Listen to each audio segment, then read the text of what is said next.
भगवते वासुदेवाय। ओम नमो भगवते वासुदेवाय।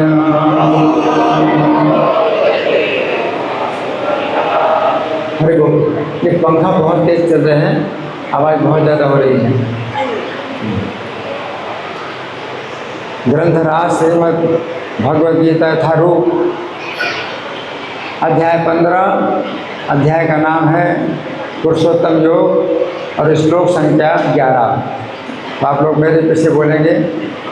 भगवान के शब्द हैं, आप ना समझें तो भी पवित्र करेंगे हैं, इसलिए आप अपने मुंह से बोलेंगे और ऊंचे शरण बोलेंगे। यतन्तो योगिना चैनं पश्यन्त्यात्मनि अवस्थितं यतन्तोऽपि अकृतात्मानो नैनं पश्यन्ति अचेतसः यतन्तो योगिनश्चैनं पश्यन्त्यात्मनि अवस्थितं यतन्तोऽपि अकृतात्मानो नैनं पश्यन्ति अचेतसः यतन्तो योगिनश्चैनं पश्यन्त्यात्मनि अवस्थितं यतन्तोऽपि अकृतात्मानो नैनं पश्यन्ति अचेतसः। धन्यवाद। अब मेरे पीछे शब्दार्थ बोलिए सब लोग।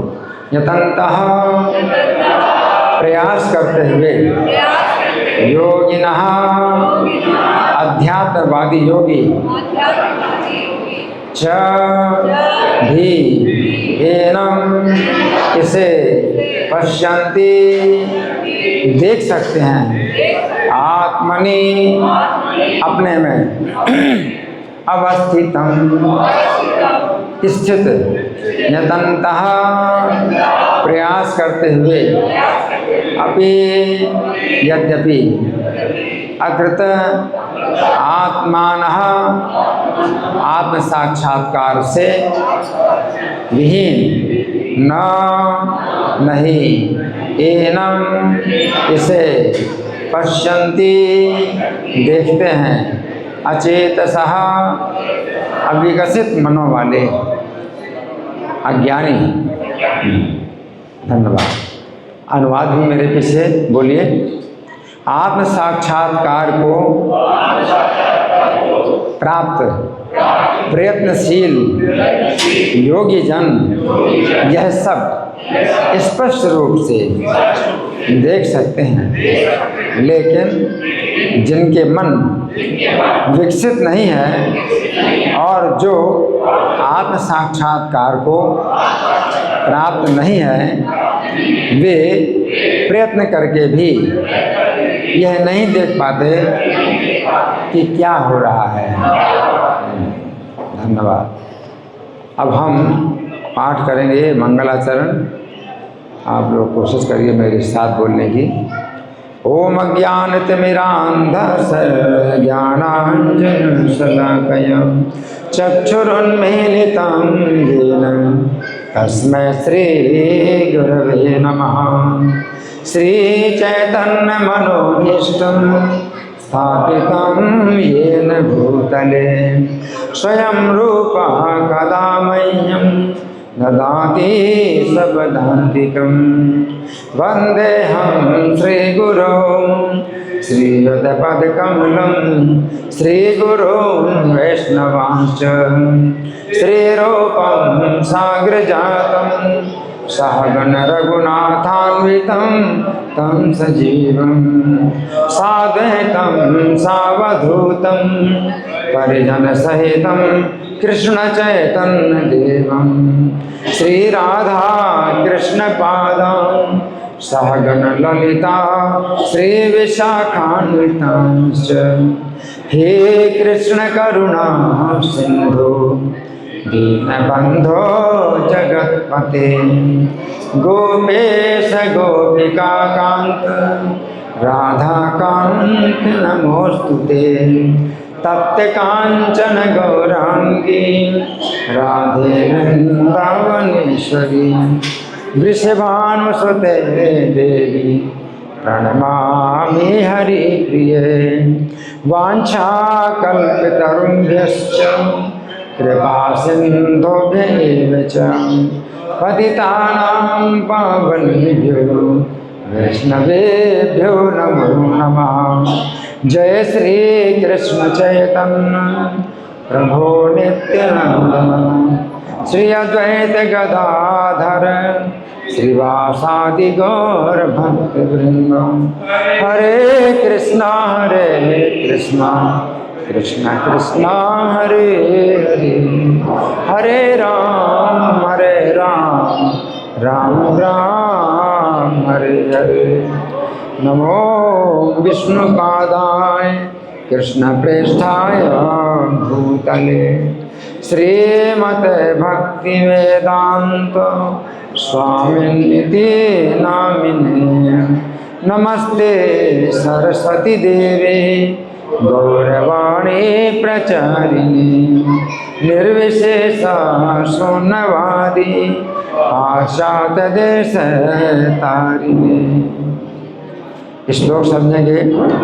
भगवान श्लोक में क्या कह रहे हैं? भगवान श्लोक में कह रहे हैं यतंतो योगिनश्चैनम पश्यन्त्यात्मन्यवस्थितम्। जीवात्मा जो भगवान का अंश है, भगवान अपना अंश बतला रहे हैं कि मेरा अंश जीव है ना। ये जीव जो है शरीर में कौन देख पाता है? सब लोग नहीं देख पाते। जीवात्मा को शरीर के अंदर सब लोग नहीं देख पाते, योगी लोग देख पाते हैं और उसमें भी प्रयास करते हैं तब देख पाते हैं। शरीर में जीव को स्थित देखते हैं। यतंतो अपिकृतात्मा, लेकिन जिन्होंने अभ्यास नहीं किया, जिन्होंने योग का अभ्यास नहीं किया, वो प्रयास करते हुए भी नहीं देख पाते, क्योंकि वे जो है अचेत है ना। तो जिन्होंने योगाभ्यास नहीं किया तो वे जो है नहीं देख पाते। हम सुनेंगे प्रभुपाद तात्पर्य में क्या लिखते हैं। श्रील प्रभुपाद की जय। अनेक योगी आत्म साक्षात्कार के पथ पर होते हैं, लेकिन जो आत्म साक्षात्कार को प्राप्त नहीं है वो यह नहीं देख पाता कि जीव के शरीर में कैसे कैसे परिवर्तन हो रहे हैं। इस प्रसंग में योगिन शब्द महत्वपूर्ण है। आजकल ऐसे अनेक तथाकथित योगी हैं और योगियों के तथाकथित संगठन हैं, लेकिन आत्म साक्षात्कार के मामले में वे शून्य हैं। वे केवल कुछ आसनों में व्यस्त रहते हैं और यदि उनका शरीर सुगठित और स्वस्थ हो गया तो वे संतुष्ट हो जाते हैं। यहाँ प्रभुपाद क्या बता रहे हैं कि आजकल बहुत से योग की संस्थाएं, बातें नहीं, बिल्कुल अपने बच्चों को संभालिए और आपस में बिल्कुल बातें ना करिए। तो प्रभुपाद क्या बता रहे हैं, बहुत से योग समितियां हैं, योग समितियां हैं, योग के संगठन है, योगशाला जिसमें कि अभ्यास करते हैं, योगाभ्यास करते हैं। लेकिन योगाभ्यास क्या करते हैं? केवल आसन सीखते हैं, आसन सिखाते हैं, आसन। तो योग का जो है 8 अंग होते हैं, योग के 8 अंग होते हैं। तो 8 अंगों में तीसरा आसन होता है। तो केवल आसन सिखाते हैं और आसन के द्वारा अगर उनका शरीर बढ़िया हो जाता है, सुगठित हो जाता है, इसको वो अपनी सफलता मानते हैं।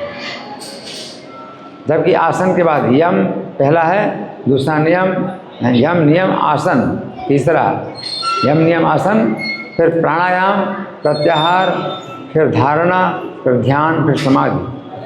तो योग का जो सर्वोच्च अंग है वो समाधि है। तो समाधि तक तो जाने की बात बहुत दूर है, वो तो ध्यान में भी नहीं आते, वो तो ध्यान भी नहीं करते, ध्यान भी सही प्रकार से नहीं करते। अगर आसन में बैठे हैं तो इतना ही अभ्यास करते हैं, उसी आसन में बहुत देर तक बैठे रहें, लेकिन वो ध्यान भी नहीं जानते कि ध्यान क्या होता है। तो इस प्रकार से प्रभुपाद कहते हैं कि लोग अपना समय बर्बाद करते हैं योग के नाम पर, कि वो जो है आसन पर थोड़ी देर बैठे रहे, ज़्यादा देर तक बैठे रहे, तो उसमें ही अपनी सफलता मानते हैं। तो सफलता योग की ये नहीं है। योग की सफलता क्या है?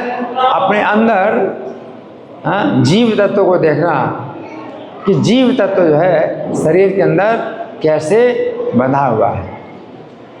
जीवात्मा जो है शरीर से बंधा हुआ है, और इसको हम शरीर के बंधन से कैसे निकालें। आत्म साक्षात्कार का मतलब ये होता है कि जो जीवात्मा है ये भगवान का अंश है, जो कि भगवान की सेवा में लगा था, लेकिन भगवान की सेवा से विमुख होकर के इस भौतिक जगत में आकर के अब बंधन में है, अब शरीर के बंधन में है। और शरीर बार बार बदलते हैं, तो शरीर बदलने का भी उसको कष्ट होता है, शरीर छोड़ने में बड़ा कष्ट होता है, और शरीर प्राप्त करने में बड़ा कष्ट होता है, जन्म का बड़ा कष्ट होता है, जन्म मरण बुढ़ापा बीमारी ये कष्ट होता है। तो योग की जो सफलता है वो ये है कि अपने को जीव तत्व समझ करके समझे कि इस भौतिक जगत में मैं कैसे बंध गया, कष्टों से बंधा हूँ, है ना, और किस प्रकार निकल सकता हूँ। तो योग का जो है ये अर्थ होता है। यहाँ प्रभुपाद लिख रहे हैं आगे,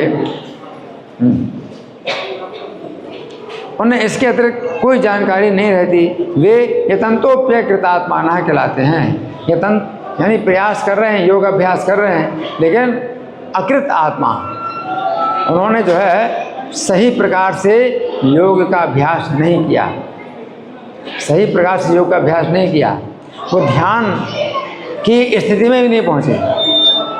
जो ध्यान की सही स्थिति है कि भगवान के रूप का चिंतन किया जाता है, भगवान के जो असली रूप हैं उनका चिंतन किया जाता है। तो भगवान के असली रूप कैसे? जैसे राधा कृष्ण हैं, इनका ध्यान करो, या सीताराम इनका ध्यान करो, या गौर निताई इनका ध्यान करो, लक्ष्मी नरसिंह इनका ध्यान करो।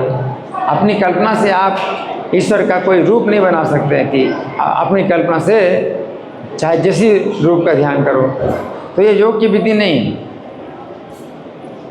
योग की प्रामाणिक विधि है कि ईश्वर के प्रामाणिक रूप का ध्यान करना है ना। तो ईश्वर के प्रामाणिक रूप बहुत से हैं, है ना।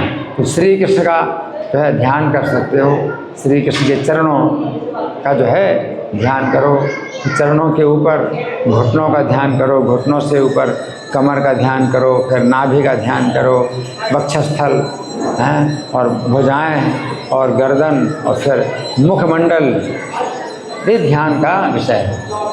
तो ये सही प्रकार से ध्यान नहीं करते हैं तो फिर वो जो है जीव तत्व को नहीं समझ सकते हैं। शरीर के अंदर जीव तत्व ये भगवान का अंश है, इसको नहीं समझ सकते हैं। तो योग का फिर कोई अर्थ नहीं रहा है। वो अपने शरीर की जो है कुछ बीमारियों को दूर करके ही योग की सफलता मांगते हैं, गलत। योग की सफलता ये नहीं कि शरीर की बीमारियां दूर हो गई तो योग की सफलता है। जहाँ पर ऊपर लिख रहे हैं, यद्यपि वे तथाकथित योग पद्धति का प्रयास करते हैं लेकिन वे स्वरूप सिद्ध नहीं हो पाते। तो स्वरूप सिद्धि उनको नहीं प्राप्त होती। स्वरूप का मतलब क्या है? अपने को समझना, जीवेर स्वरूप होए कृष्णेर नित्य दास, कृष्ण का नित्य दास, मैं कृष्ण का नित्य दास हूँ। तो स्वरूप सिद्ध को नहीं हो पाते आगे। ऐसे व्यक्ति आत्मा के देहांतरण को नहीं समझ सकते। आत्मा कैसे एक शरीर से दूसरे शरीर में जाता है, जिसे हम कहते हैं मृत्यु। तो मृत्यु तो होती नहीं, वो तो शरीर को छोड़ करके जीव दूसरे शरीर में जाता है। तो शरीर छोड़ने की क्रिया को अगर आप मृत्यु कहते हैं तो ये गलत है। जीवात्मा की मृत्यु होती नहीं, और शरीर पहले से ही मृत है। जीवात्मा के कारण ही शरीर चलता है। तो प्रभुपाद बताते हैं कि जैसे कि आपने कुर्ता पहना है, कोट पहना है ना, तो कुर्ता और कोट तो पहले से ही मृत है, आपने पहना हुआ इसलिए चल रहा है। आप चलते हैं तो कुर्ता, आपका कुर्ता भी चल रहा है। आप बैठे हैं, लेटे हैं तो कुर्ता भी बैठता है, लेटता है। तो कुर्ता तो पहले से मृत है, हैं? और आप जैसे कुर्ते को उतार देते हैं तो कुर्ता ऐसे पड़ा है, फिर कुर्ता में कोई गति नहीं होगी।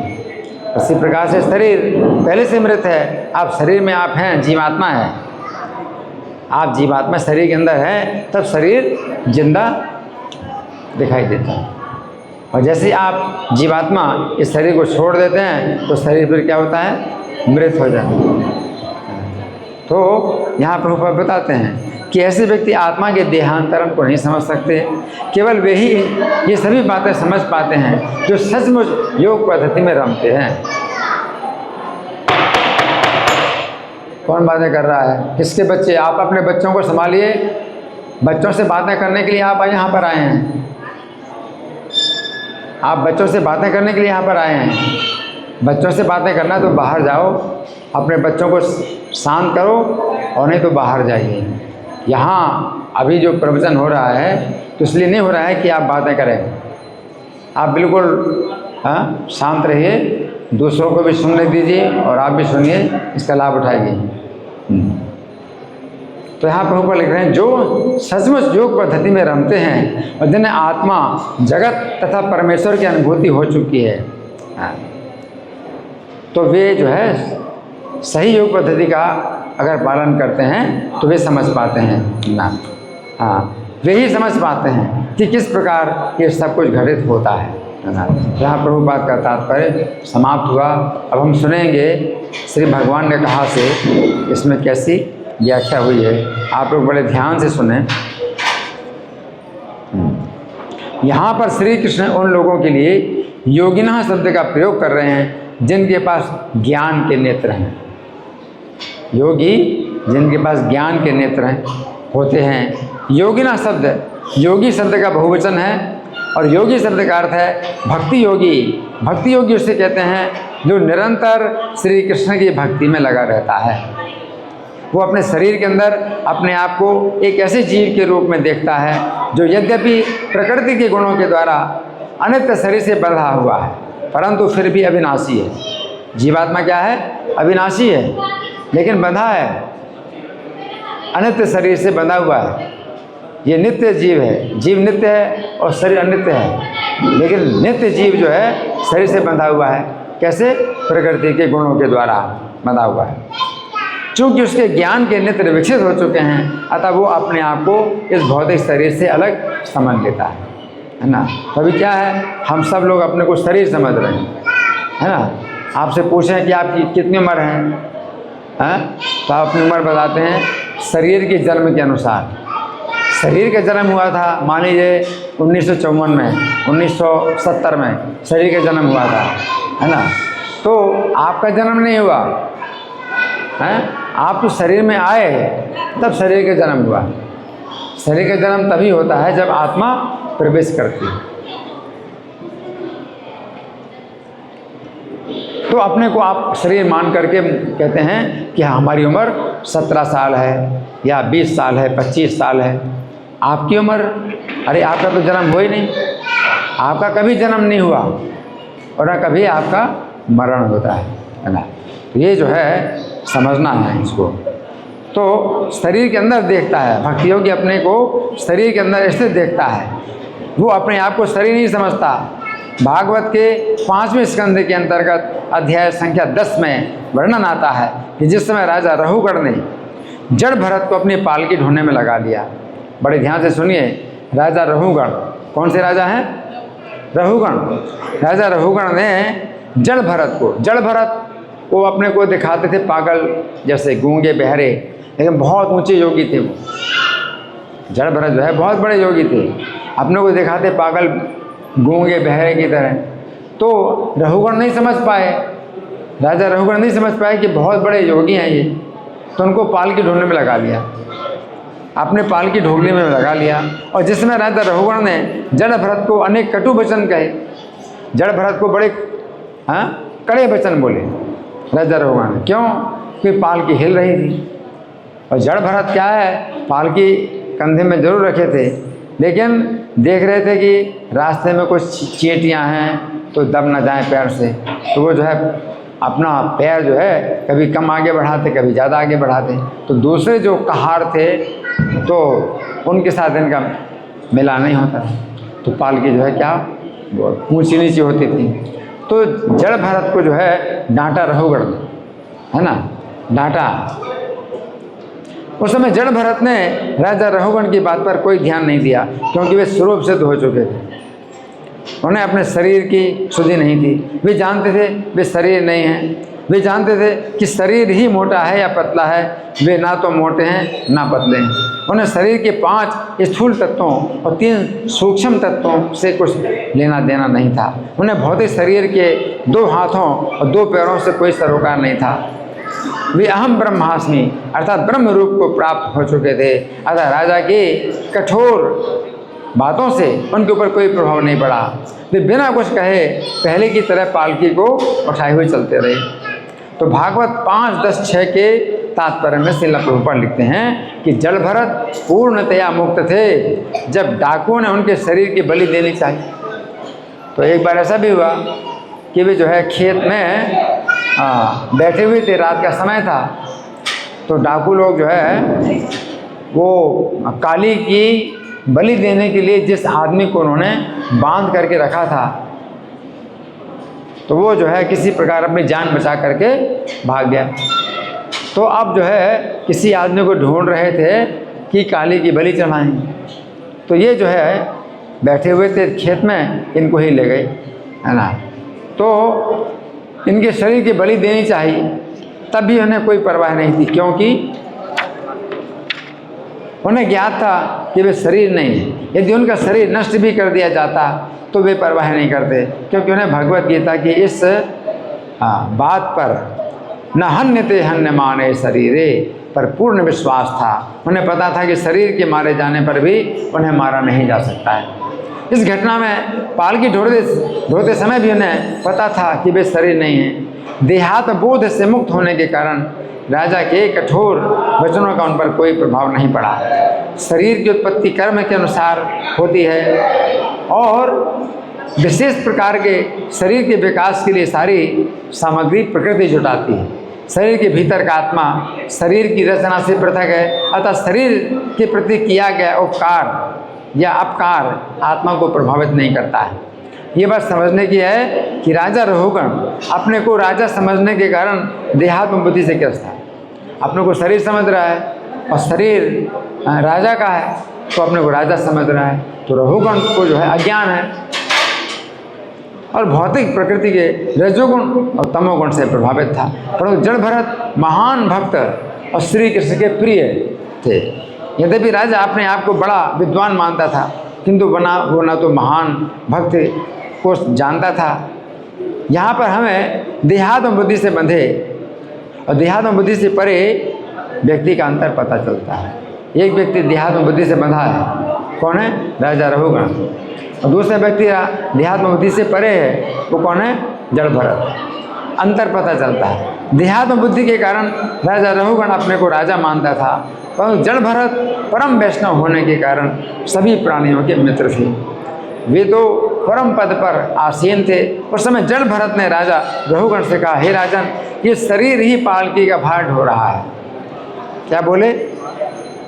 उनके कंधे में पालकी का भार रखा है। वो कहते हैं मैं पालकी का भार नहीं ढो रहा हूँ, ये शरीर ही पालकी का भार ढो रहा है। शरीर के द्वारा ढोया जाने वाला भार मेरा नहीं है, क्योंकि मैं तो जीवात्मा हूँ, मैं शरीर से भिन्न हूँ, मैं पालकी को ढोने वाला नहीं हूँ। पालकी ढोने में मैंने कोई परिश्रम नहीं किया।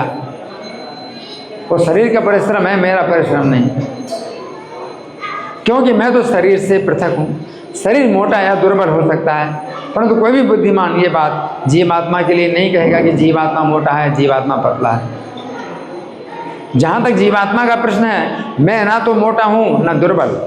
जड़ भरत की इन बातों से हम समझ सकते हैं कि आत्मज्ञानी लोग कभी शरीर के सुख और दुख से विचलित नहीं होते हैं। ये भौतिक शरीर आत्मा से सर्वथा पृथक है और शरीर के सुख और दुख व्यर्थ हैं। तब साधना का उद्देश्य शरीर और आत्मा के अंतर को समझना है। तपस्या और साधना का उद्देश्य क्या है? शरीर और आत्मा के अंतर को समझना है और शरीर के सुख दुख से जीवात्मा जिस प्रकार अप्रभावित रहता है उसे पहचानना है। तो यहाँ पर श्री कृष्ण कह रहे हैं कि जो लोग भक्ति योगी हैं वे अपने ज्ञान के नेत्र विकसित कर लेते हैं। उनके पास ज्ञान के नेत्र होते हैं और ज्ञान के नेत्र से समझते हैं कि मैं शरीर नहीं हूँ, मैं आत्मा हूँ। अतः वे समझ पाते हैं कि वे शरीर नहीं है बल्कि शरीर के अंदर स्थित जीवात्मा है। अब फिर भगवान कहते हैं अशुद्ध चित्त वाले लोग प्रयत्न करते हुए भी इसे नहीं देख पाते। जिनका चित्त अशुद्ध है तो प्रयास करके भी इसको नहीं देख पाते। तो यहाँ पर हमें समझना चाहिए कि जो लोग श्री कृष्ण के भक्त नहीं हैं वे पूर्ण योगी नहीं बन सकते हैं।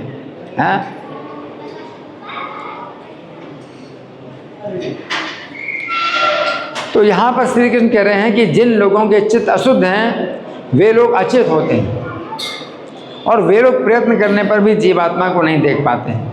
जिन लोगों के चित्त अशुद्ध हैं उनके लिए श्री कृष्ण अकृत आत्मा शब्द का प्रयोग करते हैं। जिन्होंने अपने चित्त को श्री कृष्ण की भक्ति से शुद्ध नहीं किया, जिन्होंने अपने चित्त को श्री कृष्ण की भक्ति से शुद्ध नहीं किया, ऐसे वैज्ञानिक लोग अपने प्रयोगों के द्वारा जीवात्मा को नहीं देख पाते। अब वैज्ञानिक लोग तो प्रयोग करते हैं तो अपने प्रयोगों के द्वारा जीवात्मा को नहीं देख पाते, है ना। विज्ञान में तो प्रयोग किया जाता है ना, तो शरीर का हर हिस्सा देखा जाता है कि यहाँ पर ये शरीर का हिस्सा है, यहाँ पर शरीर का हिस्सा ये है। सब शरीर को अंदर से बाहर से पूरा अध्ययन करते हैं, तो जीवात्मा को नहीं देख पाते हैं। अपने प्रयोगों के द्वारा जीवात्मा को नहीं देख पाते हैं। यद्यपि उनके पाठ्यक्रम का नाम जीव विज्ञान है। उसको बायोलॉजी बोलते हैं अंग्रेजी में, हिंदी में क्या बोलते हैं? जीव विज्ञान। तो नाम तो है जीव विज्ञान, परंतु इस जीव विज्ञान में जीव के संबंध में कोई भी जानकारी नहीं प्राप्त। जीव के संबंध में कोई जानकारी नहीं प्राप्त। इन वैज्ञानिकों का मानना है कि शरीर के अंदर कुछ पदार्थों की क्रिया के द्वारा चेतना उत्पन्न होती है। शरीर के अंदर कोई जीवात्मा जैसा कण नहीं होता है, जबकि हमारे शास्त्र में लिखा है जीवात्मा एक कण है। जीवात्मा एक कण है तो शरीर को चला रहा है, और वो इस जीवात्मा जो निकल जाता है शरीर से तो शरीर मृत हो जाता है। अब यदि कुछ पदार्थों की क्रिया के द्वारा चेतना उत्पन्न होती है तो वे इस बात का अध्ययन क्यों नहीं करते हैं कि ऐसे कौन से पदार्थ हैं जिनकी क्रिया के द्वारा चेतना उत्पन्न होती है?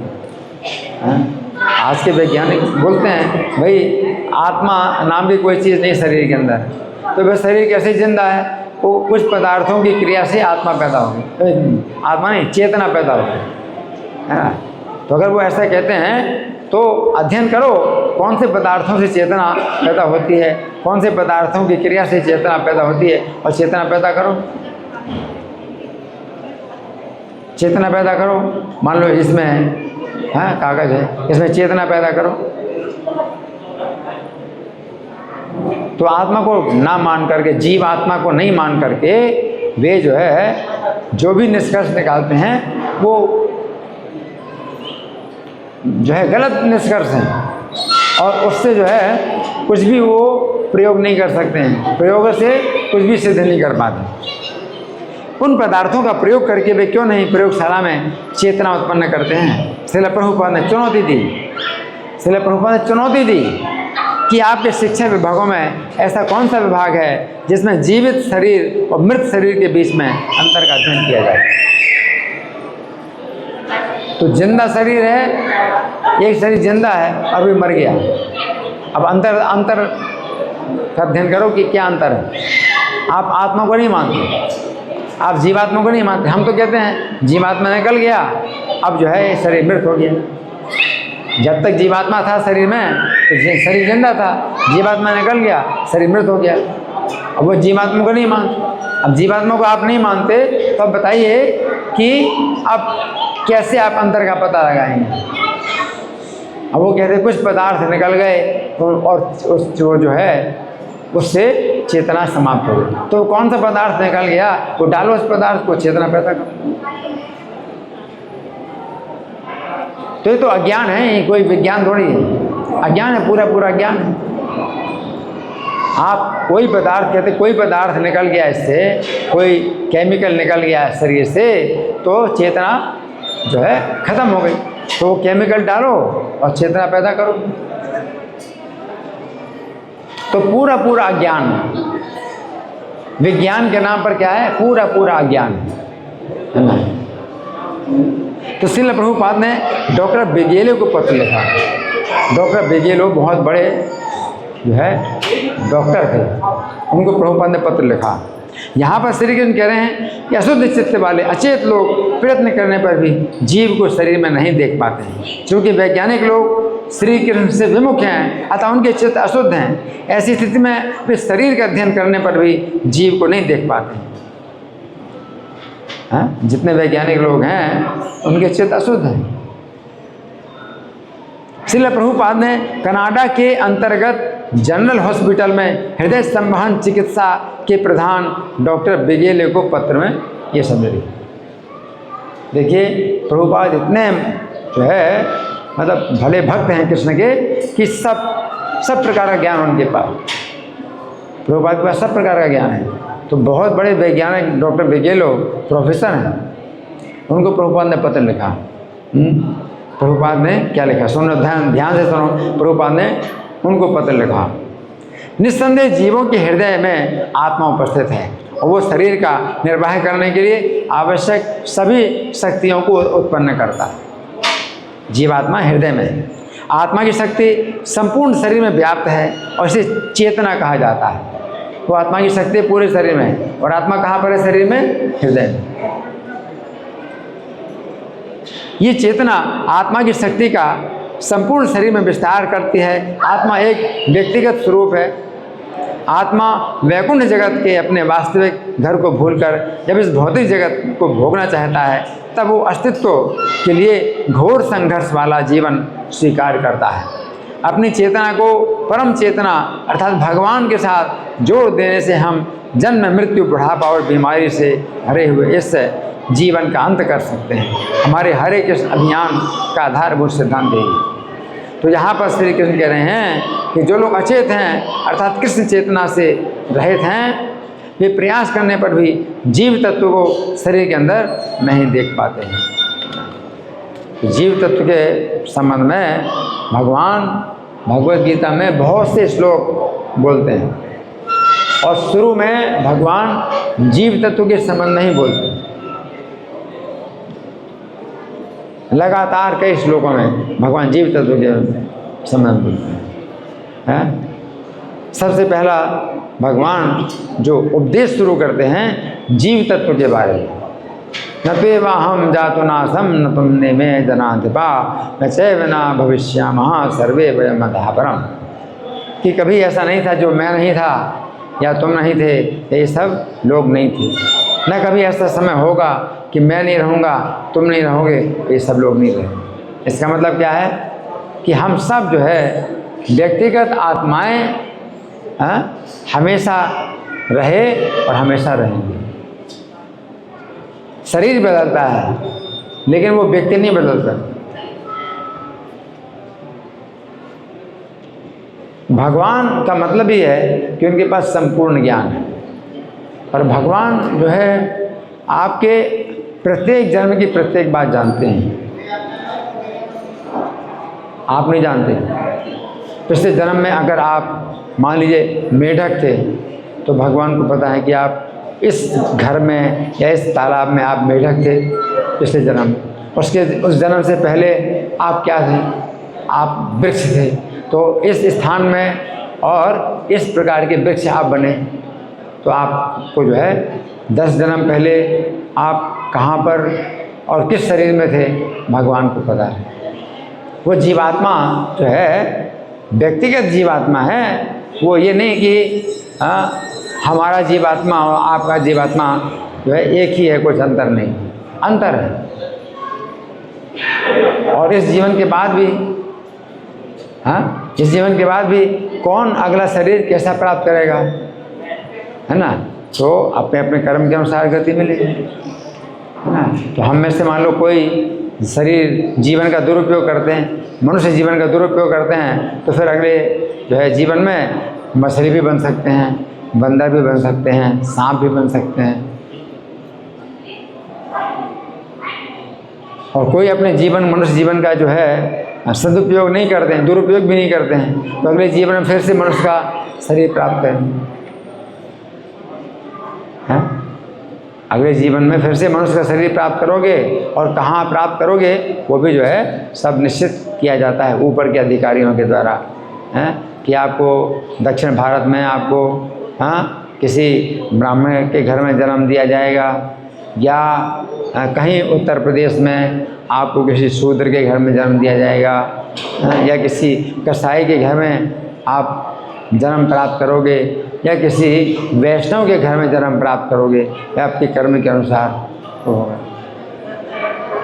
तो प्रत्येक जीवात्मा अलग अलग नित्य व्यक्ति है, व्यक्तिगत है, पर्सनल, हर आत्मा पर्सनल है। और भगवान कहते हैं मैं अलग पर्सनालिटी हूँ। भगवान श्री कृष्ण अपने को अलग पर्सनालिटी बता रहे हैं, उनकी पर्सनालिटी अलग है। तो भगवान कहते हैं मैं भी जन्म लेता हूँ, तुम भी जन्म लेते हो, लेकिन अंतर क्या है मुझ में कि मैं सबके जन्मों को जानता हूँ, तुम्हारे भी सब जन्मों को जानता हूँ। 1000 साल, 1000 जन्मों पहले आपको जो है कौन सा शरीर मिला था, और आपने क्या क्या दुख और सुख भोगे, भगवान को सब पता है। भगवान के पास पूरा रिकॉर्ड है प्रत्येक जीव के बारे में, पूरा रिकॉर्ड है, एक एक बात भगवान को पता है आपके जीवन की। और जबकि हम जीवात्मा अभी पिछले दिन 24 घंटे पहले हम कहाँ थे? अगर आप रोज़ यहाँ पर आते हो मंदिर में, तब तो आप कह दोगे कि 24 घंटे पहले यहीं पर थे। लेकिन अगर आपका रोज़ का नियम नहीं है तो 24 घंटे पहले आप कहाँ थे? आपको अपने जो है मंथन करना पड़ेगा, दिमाग में सोचना पड़ेगा कि 24 घंटे पहले, अभी से 24 घंटे पहले आप कहाँ थे और क्या कर रहे थे। तो हम इतने भुलक्कड़ हैं कि हमको जो है एक दिन की बात भी याद नहीं रहती, बल्कि थोड़ी देर जो कोई बात हुई उसको भी दिमाग से भूल जाते हैं। दिमाग में कोई बात आई और वो बात जो है मान लीजिए कि दूसरी बात में मतलब आप खो गए, तो वो दिमाग से बात निकल जाती है। लेकिन भगवान हर बात को याद रखते हैं, और उनके भी कितने जन्म हुए हैं। तो पिछले पूर्व काल में भगवान ने कितने जन्म लिए, कौन कौन से जन्म लिए, भगवान को सब पता है। और उनके जन्मों की संख्या भी जो है अनंत है, कोई अंत नहीं है। भगवान के जन्मों की संख्या भी काफ़ी कोई अंत नहीं है। जैसे जो गजेंद्र था हाथी, उसका पैर जब मगरमच्छ ने पकड़ लिया तो हाथी ने भगवान को पुकारा, तो भगवान जो है आए उसको बचाने के लिए। तो ये भी भगवान का एक अवतार है। तो ऐसे हाथी के लिए भी भगवान ने जो है क्या अवतार लिए, अपने को प्रकट किया। तो ऐसे बहुत से कीड़े मकोड़े जो है होंगे जिनको कि पिछले जन्म की याद है, उन्होंने भगवान को याद किया तो भगवान ने उनको भी दर्शन दिया। हमें क्या पता है, किसी चींटी को भी भगवान दर्शन दे सकते हैं। उस चींटी को भी पिछले जन्म की अगर स्मृति से भगवान को याद अगर वो करेगी, चींटी भी भगवान को याद करेगी, तो भगवान के लिए वो भी बराबर महत्वपूर्ण है। वो नहीं कि मनुष्य के जीवन में ही कोई भक्त हो सकता है, चींटी भी भक्त हो सकती है, कुत्ता भी भक्त हो सकता है, और कुत्ते को भी भगवान जो है रक्षा करने के लिए आ जाएंगे। तो इतने अवतार भगवान के होते हैं, इतने अवतार होते हैं कि संख्या नहीं, आप संख्या नहीं गिन सकते भगवान के अवतार। जीव तत्व क्या है? जीव तत्व सब भूल जाता है। ये भगवान जो है अपने जन्मों को भी जानते हैं, और प्रत्येक जीव के प्रत्येक जन्म को और प्रत्येक जन्म की प्रत्येक बात को जानते हैं। अंतर है। जब भगवान का शरीर होता है तो भगवान का जो शरीर है उसमें शरीर और आत्मा में कोई अंतर नहीं है। भगवान का शरीर में और आत्मा में कोई अंतर नहीं है, लेकिन जीवात्मा का शरीर और आत्मा में अंतर है। जीवात्मा जो है शरीर प्राप्त करता है तो शरीर में जन्म मरण बुढ़ापा बीमारी के कष्ट होते हैं, जीवात्मा को भोगने पड़ते हैं। और भगवान के शरीर में कोई कष्ट नहीं होता। भगवान जन्म अगर लेते हैं तो कष्ट नहीं भोगते, बल्कि सुख प्राप्त करते हैं और सुख प्रदान करते हैं। भगवान जन्म भी लेते हैं किसी के घर में, किसी को माता पिता बनाते हैं, तो भगवान के जन्म का जो आनंद है वो भगवान भी प्राप्त करते हैं और सब उनके माता पिता सब लोग भगवान के जन्म का आनंद प्राप्त करते हैं। तो भगवान जो है हमेशा दिव्य स्थिति में रहते हैं, उनकी स्थिति हमेशा दिव्य रहती है। वे जन्म मरण के चक्र में नहीं बंधे हैं। वे तो जन्म लेते हैं तो जन्म लेने की लीला करते हैं। उनका शरीर तो वैसे ही है ज्यों कहते हो, उनका शरीर नहीं बनता है। हमारा शरीर बनता है माता पिता के रज और वीर के संयोग से हमारा शरीर बना। भगवान अगर माता के गर्भ में आते हैं तो शरीर बनाने के लिए नहीं आते, उनका शरीर तो बना बनाया है। माता के गर्भ में आते हैं तो माता के गर्भ को ही पवित्र करते हैं। जब जन्म लेते हैं तो उनका जो है दिव्य जन्म होता है। उसमें कोई नाल नहीं होती है कि नाल हो। जो नाल होती है माता के जो है उदर से बच्चे के उदर में, वो नाल क्या होती है, वो भोजन का रस जो माता खाती है, तो भोजन का रस उसके जो है पेट से, नली से बच्चे के पेट में जाता है, तो वो नाल कहलाती है। तो भगवान को नाल नहीं होती। भगवान माता के घर में आते हैं तो उनके पेट में नाल नहीं होती। क्यों? उनको माता के भोजन का रस नहीं चाहिए। उनका शरीर पहले से ही दिव्य है। उनकी इच्छा के अनुसार छोटा हो जाए बड़ा हो जाए, भगवान अपने शरीर को इच्छा के अनुसार छोटा और बड़ा करते हैं। कि हमारा शरीर हम अपने शरीर को बड़ा नहीं कर सकते। जिस समय छोटा है तो हम बड़ा नहीं कर सकते, जब बड़ा हो जाए तो हम छोटा नहीं कर सकते।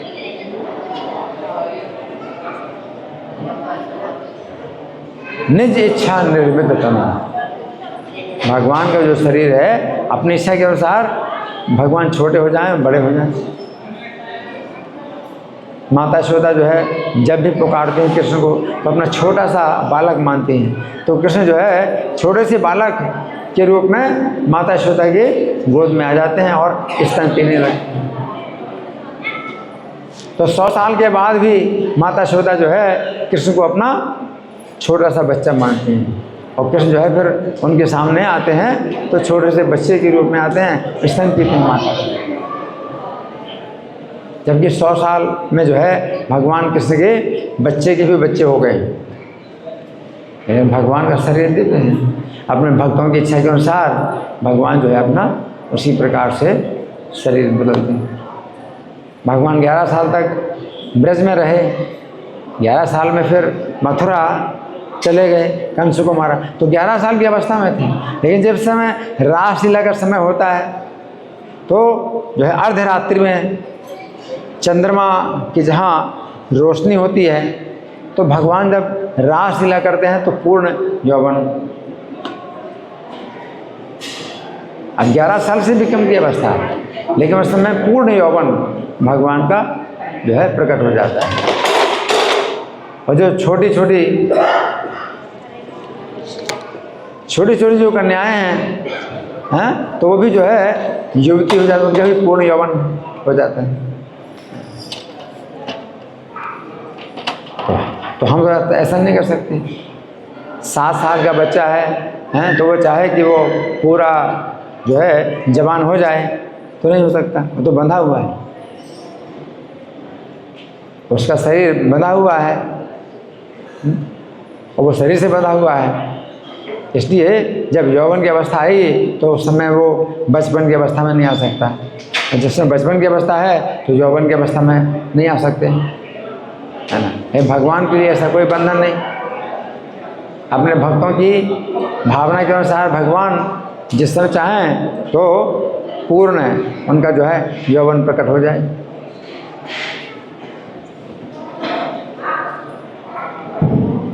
तो अचिंत्य है रासलीला, भगवान की जो रासलीला है अचिंत्य है, कोई सोच नहीं सकता और किसी ने देखा भी नहीं। भगवान की जो रासलीला है ये किसी ने देखा ही नहीं।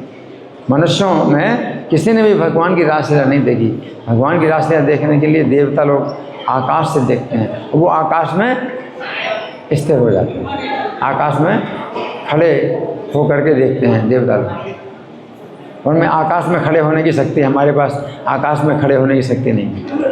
तो देवता लोग भगवान की रासलीला देखते हैं और वे समझ सकते हैं कि भगवान जो है ये दिव्य शरीर वाले हैं, इनके शरीर में और आत्मा में अंतर नहीं। भगवान जीव तत्व नहीं है। भगवान अगर मान लो मनुष्य लीला करते हैं, मनुष्य की तरह अपने को दिखाते हैं, है ना, तो जो भक्त लोग वो जानते हैं कि भगवान जो है केवल ये एक्टिंग कर रहे हैं, मनुष्य की एक्टिंग करते हैं, मनुष्य की लीला करते हैं। भगवान मनुष्य नहीं। हम मनुष्य हैं तो मनुष्य के जो है शरीर के अनुसार हमारा भी शरीर छोटा से बड़ा होता है, और जब बड़ा होता है फिर बूढ़ा होता है।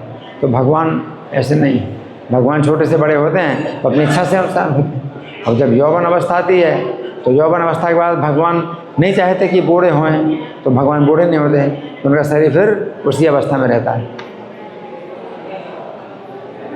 भगवान का जो शरीर है 15 साल 9 महीना 7.5 दिन, इस अवस्था में फिर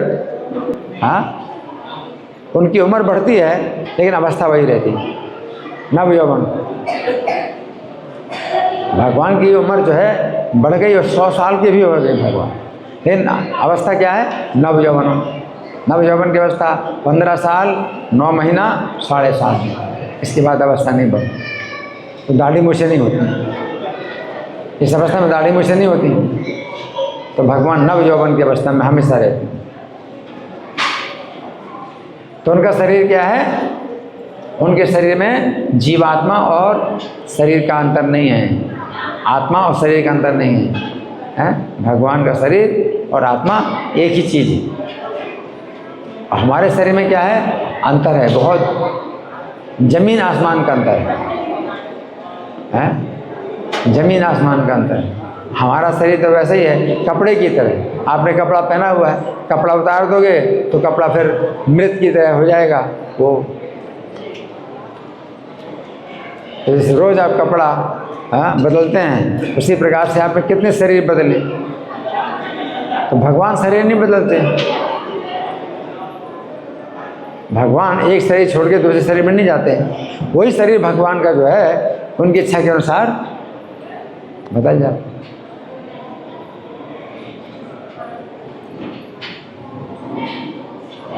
भगवान का जो शरीर है उनकी इच्छा के अनुसार, वो कभी मछली का अवतार धारण करते हैं तो वही भगवान जो है मछली के रूप में आ जाते हैं। उनको मछली का शरीर नहीं मिलता है, तो मछली का शरीर स्वयं प्रकट हो जाता है।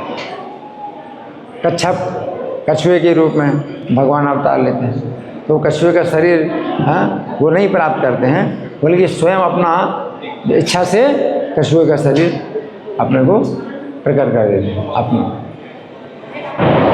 कोई अंतर है। तो यहाँ पर जो है भगवान कहते हैं कि जीव तत्व को जो है सबसे पहले जानना आवश्यक है कि आप जीव हैं, आप भगवान नहीं हैं। जो लोग अपने को भगवान कहते हैं तो वे जो है बहुत अपराधी हैं, बहुत अपराधी हैं जो अपने को भगवान कहते हैं।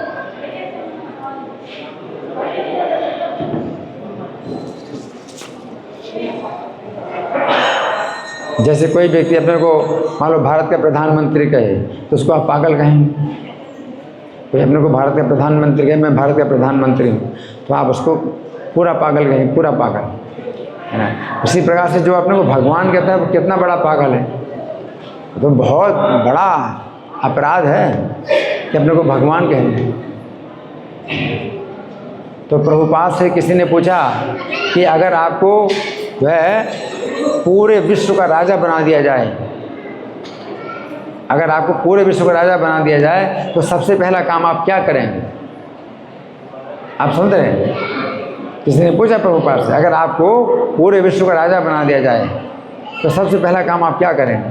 तो प्रभुपाद ने क्या कहा? जो अपने को भगवान कहते हैं उनको मैं शूट करूंगा पहले।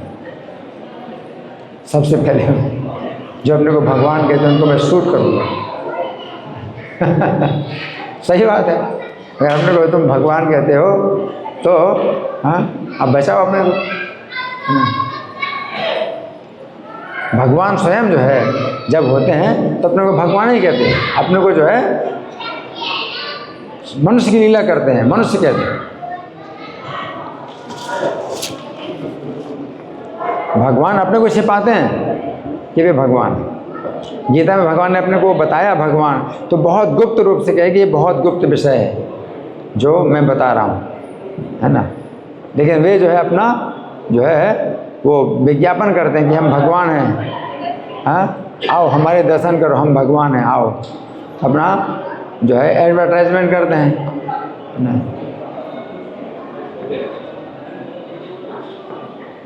तो प्रभुपाद को जो है इस अज्ञान से बड़ी नफरत, बहुत नफरत। और इस अज्ञान के द्वारा आप और नीचे जाएंगे और कष्ट भोगेंगे। दंड, प्रकृति आपको बहुत दंड देगी। अपने को भगवान जो कहता है तो प्रकृति उसको जो है और दंड देती है। और अगर आप जो है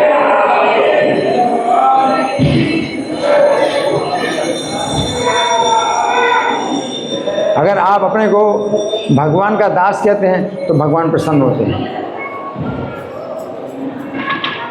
मैं भगवान नहीं बन सकता, मैं भगवान नहीं हूँ, मैं भगवान नहीं बन सकता, मैं भगवान का दास हूँ, तो भगवान इस सत्य से प्रसन्न होते हैं। ये सत्य है। और जब आप कहते हैं मैं तो भगवान का दास नहीं बन सकता, मैं तो उनके दास का दास हूँ, तो भगवान और प्रसन्न होते हैं। फिर आप कहते हैं मैं भगवान का दास भी नहीं बन सकता, मैं तो उनके दास के दास के दास और नीचे दास हैं बन जाऊं तो मेरा जीवन सफल हो जाए, तो भगवान प्रसन्न होते हैं। तो भगवान को विनम्रता प्रिय है और अभिमान से नफरत। अपने को भगवान कहते हो, हाँ। जब दांत में दर्द होता है तो डॉक्टर के पास जाते हैं, दांत में दर्द होता है तो डॉक्टर के पास जाते हैं, अपने को भगवान कहते हैं। तो भगवान को भी इस अज्ञान से बहुत नफरत है और प्रभुपाद को भी इस अज्ञान से बहुत नफरत था। इसलिए बहुत कड़ा उनका उत्तर होता था। जो अपने को भगवान कहते हैं बहुत कड़ा उत्तर देते थे प्रभुपाद, ठीक है ना। तो योगी का मतलब यह है जो जीव तत्व को जाने, अपने को समझे कि मैं भगवान नहीं हूँ, मैं क्या हूँ, एक जीव हूँ और बद्ध जीव हूँ, मायाबद्ध जीव हूँ। और जब तक भगवान की शरण नहीं लूँगा तो इस बंधन से छूट नहीं सकता। तो ये असली ज्ञान है। तो योगी के पास जो है ज्ञान के नेत्र होते हैं जिनसे वो अपने को भगवान नहीं समझ करके क्या समझता है, जीव, है ना। धन्यवाद। ग्रंथराज श्रीमद् भगवद गीता की जय। श्रील प्रभुपाद की जय।